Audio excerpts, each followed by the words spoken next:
kalimatu. Isa selalu mengatakan perkataan yang benar, yang mereka selalu berbantahkan kebenaran itu. Dan dia adalah rohnya Allah itu sendiri. Dan dia adalah kalimatuhu nurjana.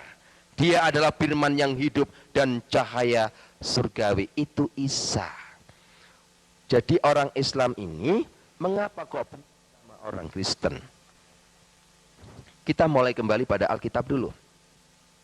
Diawali dari Kejadian 16. Tuhan sudah memberikan satu penulisannya, bagaimanapun juga nanti hadirnya dari Bani Hasyim menurunkan Bani Kedar yang diturunkan dari Ismail, disikapi dengan satu bahasa, dia seperti keledai liar. Sekarang kita balik, sanggupkah orang Kristen ini jadi pawang-pawangnya keledai liar? Bukan lihat keledai liar malah lari, malah takut. Banyak orang Kristen lihat keledai liar malah takut. Tidak usah takut. Bagaimanapun kita harus mempunyai kemampuan dan dibimbing oleh Roh Kudus untuk menjadi pawangnya keledai liar, supaya kita bisa menjinakkan keledai itu. Ya, ini yang harus kita garis bawahi.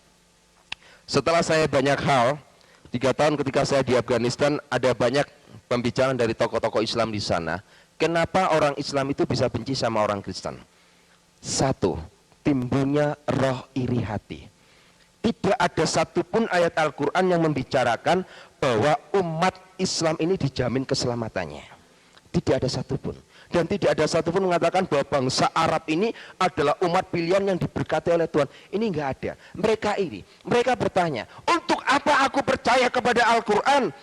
Kalau Al-Quran ternyata membicarakan agamanya orang lain, membicarakan umatnya orang lain, membicarakan junjungan lain. Hal sesuatu yang enggak masuk akal. Muhammad ditulis di Al-Quran itu cuma 2%.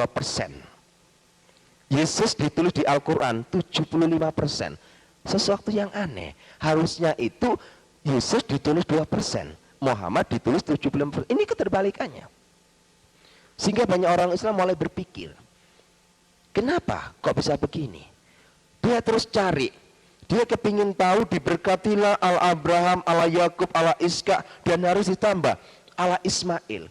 Al-Quran tidak pernah menemukan dan menulis satu ayat pun tentang diberkatilah ala Ismail.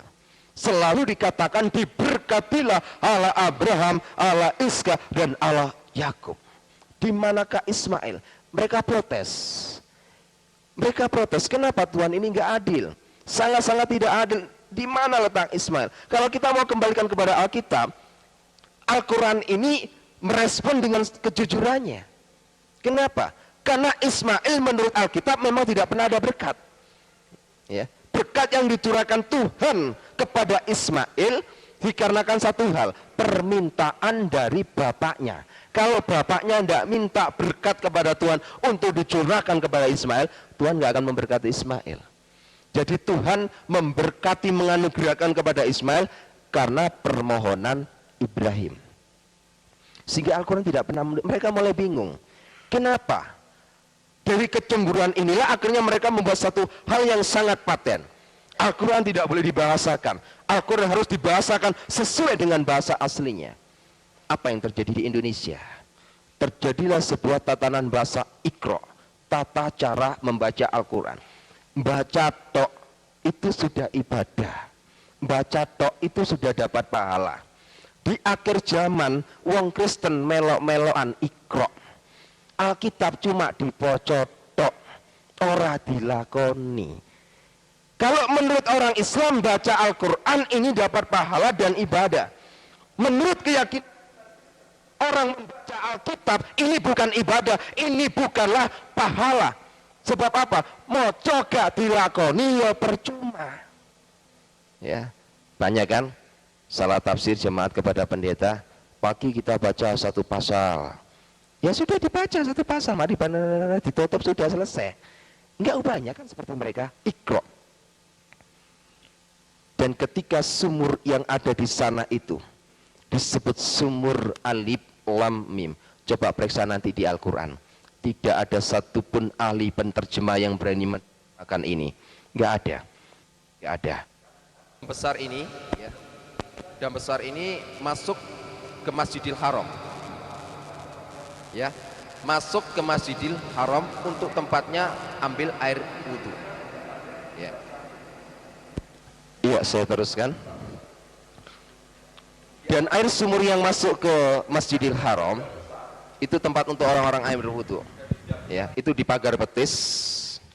Jadi sumur itu tidak boleh dilihat oleh satupun juga. Jadi orang-orang yang berangkat naik haji itu hanya lihat dari luar pagar betis. Sebagai mitos dia percaya bahwa sumur itu mengeluarkan sumber air kehidupan yang disebut air Zam-Zam.